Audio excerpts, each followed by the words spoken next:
नमस्कार, Janaki FM 106 megahertz तक जानकी समाचार में अपने की स्वागत है। दीपेंद्र संग सुनल जाओ समाचार। एक मुख्य समाचार।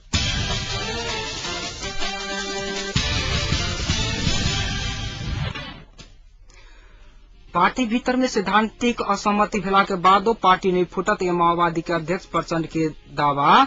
जनकपुरक रेलवे स्टेशन से पूर्व जलायद नदी में निजी पैसा से पुल बनाओल गेल। शांति प्रक्रिया के प्रमुख बाधक माओवादी कांग्रेस सदस्य भंडारी के धारणा। बिहारक मुख्यमंत्री नीतीश कुमार आई मधुबनी में माघे संक्रांति धुमसा में धूमधाम के साथ मनाओल गेल। काल्हि से जनकपुर में मिथिलांचल T10 क्रिकेट प्रतियोगिता शुरू है।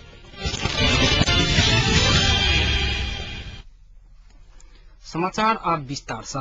नेपाली कांग्रेसक केन्द्रीय सदस्य शंकर भण्डारी वर्तमान सरकार एखन धरि के सबसे भ्रष्ट सरकार रहल कहत अनैतिकता के आधार पर प्रधानमंत्री डॉक्टर बाबूराम भट्टराई के राजीनामा देव के सुझाव देलनि अछि। प्रधानमंत्री भट्टराई अध्ययन में अव्वल भ सकैत अछि मुदा राजनीति में अव्वल नहीं भ सकल छथि उनक टिप्पणी केने छथि। जानकी एफएम के कार्यक्रम देशकाल में बातचीत करैत भण्डारी कहलनि अछि जे शांति प्रक्रिया के प्रमुख बाधक माओवादी अछि आ माओवादी के ईमानदार नहीं होबा धरि शांति प्रक्रिया पूरा नहीं भ सकैत अछि।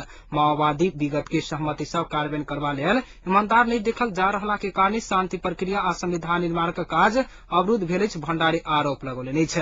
केन्द्रीय सदस्य भण्डारी संग कयल गेल बातचीत के पुनः अंश आजुक जानकी एफएम के कार्यक्रम देश काल में प्रस्तुत किया गेल छल। तरुण दल के उपसभापति प्रवीण राय सार्वजनिक स्थल में एक दवाई व्यवसायी के आक्रमण केला के बाद बीपी कोइराला विज्ञान प्रतिष्ठान आगू रहल संपूर्ण दवाई दुकान सब आइ बंद भेल छल। दवाई व्यवसायी सब सुरक्षा के मांग करैत दुकान बंद के आह्वान केने छलैक।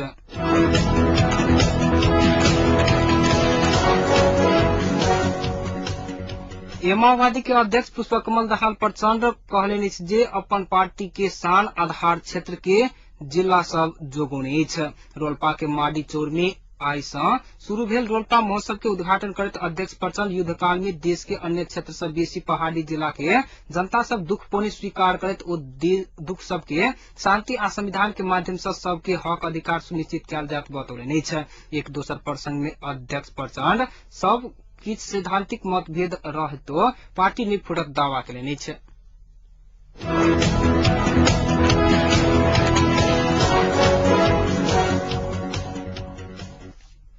झापा में 3 दिन से जारी नेकपा एमाले भातृ संस्था युवा संघ नेपालक राष्ट्रीय कार्यकर्ता सम्मेलन आई समाप्त भेल अछि। संघक पदाधिकारी पेश केने आर्थिक राजनीतिक तथा सांगठनिक प्रतिवेदन पारित करैत सम्मेलन समापन करऽ लागल अछि। सम्मेलन के बंद सत्र से काल्हि से धूलीबाड़ी में जारी छल।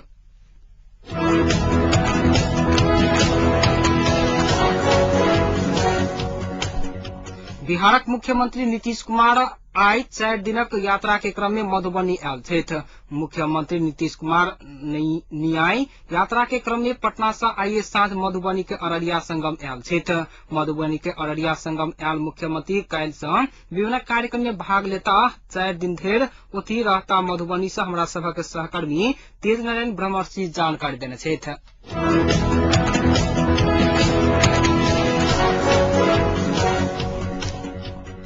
जनकपुरक रेलवे स्टेशन से पूर्व जाय वाला जलायद नदी के पार करबा लेल पैघ समस्या के सामना करबा पर बाध्य स्थानीय वासी के किछ राहत के महसूस भेल अछि। नगरपालिका के वार्ड नंबर 1 आ 16 जोड़ा वाला नदी के बीच में निजी लगानी से निर्मित एकटा पुल के आइ उद्घाटन भेल अछि। एहि संबंध में हमरा सभक समाचार संयोजक धैर्यकांत दत्त दिजोरा तैयार कयल गेल सुनी ई रिपोर्ट। जनकपुर नगरपालिका वार्ड नंबर 1 आ 16 के बीच में रहल जलायद नदी के बीच में पुल नहीं रहला से समस्या भोग लेल बाध्य स्थानीय वासी के आब किछ राहत भेटल छनि। रेलवे स्टेशन से पूर्व नगरपालिका वार्ड नंबर 1 आ 16 के बीच दक बहय वाला जलायद नदी में पुल नहीं रहला से ओहि क्षेत्रक स्थानीय वासी सब आवत जावत करबा लेल पैघ समस्या के सामना करबा पर बाध्य छल। मुदा निजी लगानी एवं ओहि क्षेत्रक बासिंदा के श्रमदान से पुलक निर्माण भेला के बाद किछ हद धरि आवत जावत करबा लेल राहत महसूस भ रहल स्थानीय वासी सब सब जनौलक अछि। एहिसँ पहिने नदी पार करबा लेल रेलवे ट्रैक लेल बनाओल गेल पुल दऽ कऽ आवत जावत करबा लेल बाध्य स्थानीयवासी पुलक निर्माण के बाद हर्षित छथि। रेलवे ट्रैक दऽ कऽ आवत जावत करऽ क्रम में कतेको बेर दुर्घटना भऽ चुकल आ एहि पुलक निर्माण सँ एहि क्षेत्रक स्थानीयवासी के पैघ सहयोग भेटल स्थानीयवासी संजय यादव बतौलनि। हमरा 50 आदमी पर गिर चुके, केकरो गोड़ टूटे रहे, बियाह के दिन फेंकायु, गिर पड़े तो ओकरा बाहिए टूट गए, शादियों विवाह नहीं भेजे। बुझू तो ई बनया सब बहुत फायदा भेजे कि केकरो कुछ नहीं हो सके, यानी गिर हो नहीं सके। नीचा दका तो ऊपर दका गाड़ी सियान आदमी चलते, बच्चा नीचो दका चलते। एहि क्षेत्रक स्थानीयवासी के नदी पार कऽ कऽ आवत जावत करबा लेल रेलवे ट्रैक पर निर्मित एकदम कम चौड़ाई के ट्रैक मात्र सहारा छल। संगे एहि ट्रैक दऽ कऽ आवत जावत करबा में स्थानीयवासी के भोगऽ पड़ि रहल पैघ समस्या के देखैत करीब 35,000क निजी लगानी कऽ पुल निर्माण के लेल उत्प्रेरित भेल बतबैत छथि मॉडर्न सेकेंडरी इंग्लिश स्कूलक प्रधानाध्यापक एवं यन पैप्सन धनुषाक उपाध्यक्ष चंद्रनारायण मंडल। 48 जन पुल रहे छी।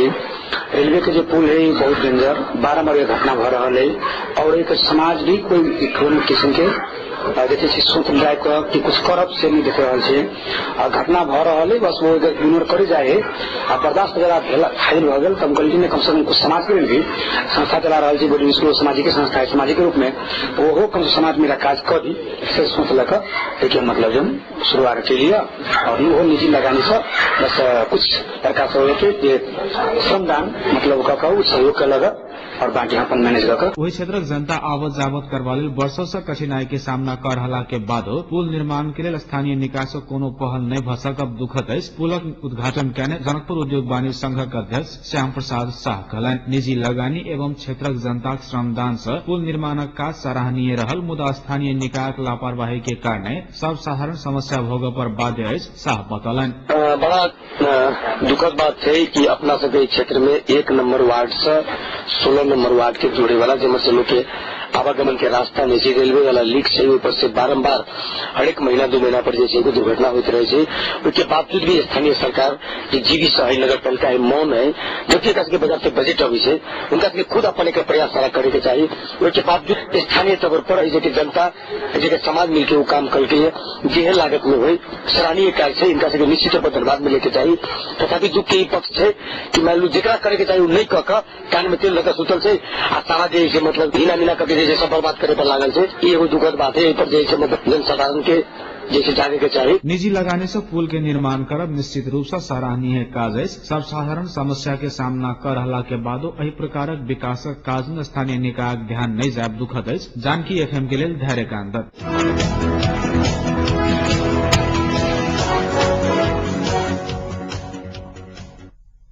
झापा में 3 दिन से जारी नेकपा एमाले के भातृ संस्था युवा संघ नेपाल राष्ट्रीय कार्यकर्ता सम्मेलन आज समाप्त भेल अछि। संघ के पदाधिकारी पीस के आर्थिक राजनीतिक तथा सांगठनिक प्रतिवेदन पारित कर सम्मेलन समापन भेल अछि।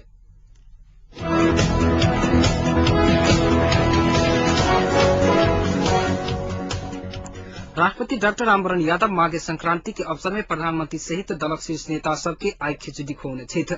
प्राप्त जानकारी अनुसार राष्ट्रपति भवन शीतल निवास में आय भोरे नेता सबके बजाकर राष्ट्रपति यादव खिचड़ी खुआउने छथि। प्रधानमंत्री डॉक्टर बाबूराम भट्टराई, माओवादी के अध्यक्ष प्रचंड, कांग्रेस सभापति सुशील कोइराला, एमाले के अध्यक्ष झलनाथ खनाल सहितक नेता सब खिचड़ी खाय के लेल शीतल निवास पहुंचल छथि। माघे संक्रांति अर्थात माघ 1 गते देश भरि स्नान दान सहितक विभिन्न धार्मिक कार्य का ई पावनि धूमधाम के संग मनाओल गेल अछि।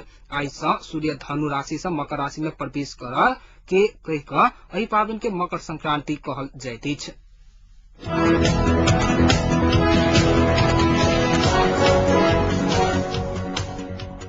मोहतरी के बर्दिवास में राजस्व कार्यालय के अंतर्गत कर सेवा कार्यालय बर्दिवास में राखा के निर्णय से सरकार पाछा हटल कहत उद्योगी व्यवसायी सब आय बर्दिवास बाजार बंद करौलक अछि। उद्योग वाणिज्य संघ बर्दिवास के आह्वान में कर सेवा कार्यालय तत्काल के लेल जनकपुरी में राखा के सरकारक निर्णय के विरोध में व्यापारी सब बाजार बंद केने अछि। आकस्मिक रूप में बंद भेला के कारण दैनिक उपभोग्य सामग्री किनबाक लेल बाजार आयल भोक्ता खाली हाथ घुरा के लेल बाध्य भेल अछि। कर कार्यालय घुसकावा के निर्णय के विरोध में जनकपुरवासी आंदोलित भेला के बाद सरकार तत्काल के लेल निर्णय कार्यान्वयन नहीं करऽ के आश्वासन देने छल। सरकारक आश्वासन के बाद जनकपुर में आंदोलन स्थगित भेल। किछु दिन के बाद मोहतर में पुनः आंदोलन शुरू भेल अछि।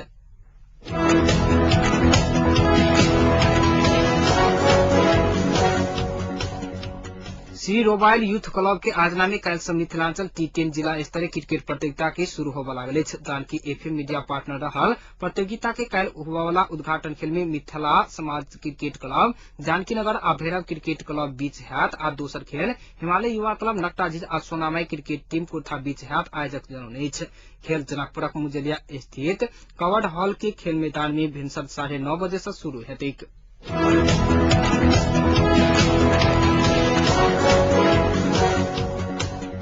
अब जनकपुरक तापक्रम एखन जनकपुर के तापक्रम 15 डिग्री सेल्सियस अछि।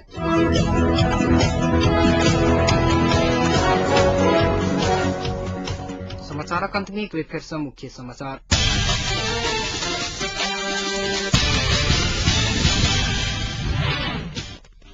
पार्टी नहीं फुटत ये माओवादी के अध्यक्ष प्रचंड के धारणा। जनकपुरक रेलवे स्टेशन से पूर्व जलाइद नदी में निजी लगानी से पुल बनला से स्थानीयवासी खुश। शांति प्रक्रिया के प्रमुख बाधक माओवादी कांग्रेस केंद्रीय सदस्य भंडारी के कहब। माघे संक्रांति आई धूमधाम के संग मनाओल गेल आ काल्हि से जनकपुर में मिथिलांचल T10 क्रिकेट प्रतियोगिता हैत। आई के संग एक मिनट जानकी समाचार एहिठाम संपन्न भेल। पुनः जानकी समाचार के संग उपस्थित है तादर के लेल समाचार कक्ष के संपूर्ण सहकर्मी सब के संग हम दीपेंद्र सिंह विदा साहब इना सुनित रही जानकी FM 106 मेगाहर्ट्ज। नमस्कार।